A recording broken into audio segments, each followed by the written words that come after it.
গাজায় নতুন করে ইসরায়েলি হামলায় আরও ৪২ জনের মৃত্যু হয়েছে। এ নিয়ে গেল কয়েকদিনে সামরিক অভিযানে মৃতের সংখ্যা ১৮৮ জনে দাঁড়িয়েছে। হামাসের সামরিক স্থাপনা ও প্রশিক্ষণ কেন্দ্রগুলো ধ্বংস না হওয়া পর্যন্ত হামলা অব্যাহত রাখার ঘোষণা দিয়েছেন ইসরায়েলি প্রধানমন্ত্রী বেঞ্জামিন নেতানিয়াহু।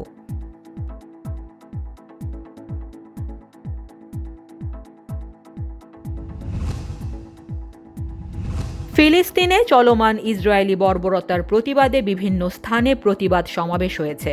ধর্ম, বর্ণ নির্বিশেষে শত শত মানুষ অংশ নেন এসব সমাবেশে। নিরস্ত্র ফিলিস্তিনিদের উপর হামলা বন্ধের আহ্বান জানানো হয়। এ সময় স্বাস্থ্যবিধি আইন ভঙ্গের অভিযোগে টরন্টোতে ৩ বিক্ষোভকারীকে জরিমানা করা হয়েছে। এর আগে বিক্ষোভ হয়েছে ইসরায়েলের সমর্থনেও।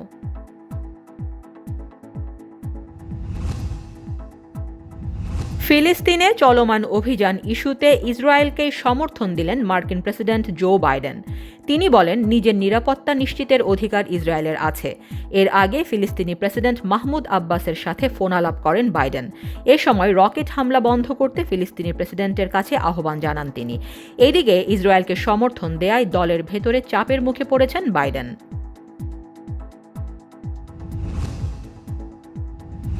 অ্যাস্ট্রাজেনেকার উদ্বৃত্ত টিকা বিভিন্ন দেশে সহায়তার অংশ হিসেবে পাঠানো হবে। করোনা মোকাবেলায় ব্যতিক্রমী এই উদ্যোগের কথা জানিয়েছেন প্রকিউরমেন্ট মন্ত্রী আনিতা আনন্দ। তিনি বলেন, বিভিন্ন প্রতিষ্ঠান থেকে কানাডায় দফায় দফায় ভ্যাকসিন এসেছে। সবার 2 ডোজ নিশ্চিত হবার পর এসব উদ্বৃত্ত টিকা মিত্র ও অনুন্নত দেশগুলোকে দেওয়া হবে।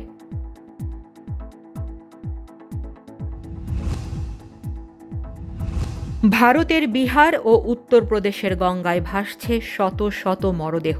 স্থানীয়দের দাবি, করোনায় মৃতের সংখ্যা আড়াল করতেই ভাসিয়ে দেওয়া হয়েছে লাশ। সদ্যমৃত, আধপোড়া বা সপ্তাহখানেকের পচা গলা মরদেহের গন্ধে ভারী হয়ে উঠেছে তীরবর্তী এলাকাগুলো। দোষারোপের রাজনীতিকে পাশ কাটিয়ে পরিবেশের দূষণ কমাতে সৎকারের দিকেই মনোযোগী স্থানীয় প্রশাসন। অন্টারিওতে করোনায় আরও ৩০ জনের মৃত্যু হয়েছে। প্রদেশটিতে আক্রান্ত শনাক্ত হয়েছে প্রায় ২২০০। কুইবেকে আক্রান্ত শনাক্ত ৭০০-র বেশি। অন্যদিকে ম্যানিটোবায় নতুন করে আরও ৫৫০ মানুষ করোনায় আক্রান্ত হয়েছেন। এ নিয়ে কানাডায় করোনায় আক্রান্ত হয়ে মোট মৃত্যু প্রায় ২৫,০০০ ছুঁই। মোট আক্রান্ত ১৩,২৭,০০০-এরও বেশি।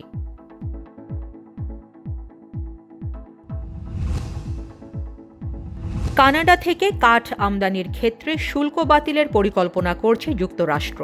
গৃহনির্মাণ সামগ্রী হিসেবে এসব কাঠের চাহিদা বেড়ে যাওয়ায় আমদানি বাড়াবে মার্কিন বাণিজ্য মন্ত্রণালয়। তবে করোনার কারণে এসব কাঠের দাম ৩ গুণ বেড়ে যাওয়ায় শুল্ক প্রত্যাহারের বিষয়টি চিন্তা করা হচ্ছে।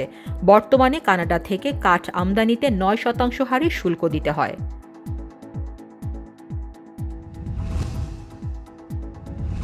করোনার কারণে চিকিৎসা খাতে প্রকট হয়ে উঠেছে বর্ণবৈষম্যের বিষয়টি। এমন মন্তব্য করেছেন করোনা বিষয়ক মার্কিন সংস্থার প্রধান ডক্টর অ্যান্থনি ফাউচি। তিনি বলেন, যুক্তরাষ্ট্রের যে বিশাল সংখ্যক কৃষ্ণাঙ্গ, হিস্প্যানিক এবং এশিয়ান রয়েছেন, তারা করোনা চিকিৎসার ক্ষেত্রে পিছিয়ে পড়ছেন। করোনা চিকিৎসার ক্ষেত্রে শ্বেতাঙ্গদের মূল্যায়ন করা হচ্ছে বেশি, এমনটাই মত ফাউচির।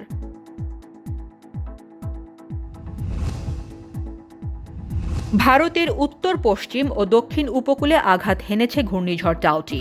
এরই মধ্যে কেরালা, কর্ণাটক, তামিলনাড়ু এবং গুজরাটে চলছে ঝড়। কেরালা এবং কর্ণাটকে প্রাণ গেছে ৬ জনের। কর্ণাটকের ৬ জেলায় ক্ষতিগ্রস্ত হয়েছে অন্তত ২ শতাধিক ঘরবাড়ি। অন্তত ২০ জেলায় আকস্মিক বন্যায় ডুবে গেছে সড়ক ও আবাসিক এলাকা।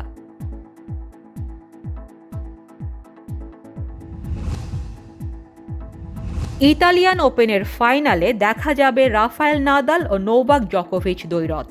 দ্বিতীয় সেমিফাইনালে দাপুটে পারফরম্যান্সে লরেন্স সোনেগোকে হারিয়ে ফাইনালে জায়গা করে নিয়েছেন জকোভিচ। নাদালের বিপক্ষে এটি হবে তার ৬ষ্ঠ ফাইনাল। আগের ৫ ফাইনালে ৩টিতে জিতেছেন নাদাল আর ২ জয় জকোভিচের।